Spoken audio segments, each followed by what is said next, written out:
দীর্ঘদিন ধরে জাতীয় দলের বাইরে রয়েছেন সাকিব আল হাসান। সম্প্রতি বেশ কয়েকটি ফ্র্যাঞ্চাইজি লিগে নাম লিখিয়েছেন তিনি।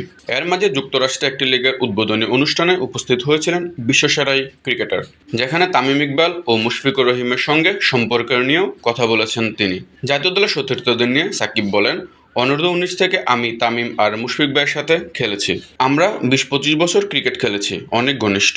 সেদিক থেকে বলবো আমরা ক্রিকেটে সবচেয়ে বেশি সময় একসাথে কাটিয়েছি।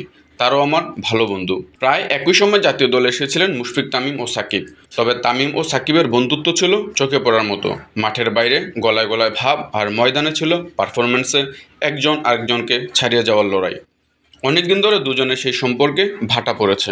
এই নিয়ে সাবেক বিশ্বসেরা অলরাউন্ডারের মন্তব্য, কাউকে আপনার বেস্ট ফ্রেন্ড বানানো কঠিন। ক্রিকেটের বাইরে আপনার বেস্ট ফ্রেন্ড বানানো উচিত। ক্রিকেটে আমার অনেক ভালো বন্ধু আছে, কিন্তু ক্রিকেটের বাইরে আমার এমন বিশ্বস্ত বন্ধু কমই আছে যাদের আমি বিশ্বাস করতে পারি। এই বয়সে আমি একটা জিনিস বুঝতে পেরেছি, তা হচ্ছে বেস্ট ফ্রেন্ড বলে কিছুই নেই। যে বন্ধুকে আপনি বিশ্বাস করতে পারেন সেই আপনার বেস্ট ফ্রেন্ড। রুবেল হোসেন, তাসকিন আহমেদকে নিয়েও খোলামেলা কথা বলেছেন সাকিব। তার ভাষ্য, তাদের সবার সাথে আমার সম্পর্ক খুব ভালো, তবে আমি সম্ভবত রুবেল হোসেনের নাম বলবো। আমাদের দারুণ সময় কেটেছে ক্রিকেটের বাইরে। আমি, রুবেল, তাসকিন আমরা অনেক মজা করে সময় পার করেছি। গাজী সাখাওয়াত, সবুজ বাংলা ডেস্ক।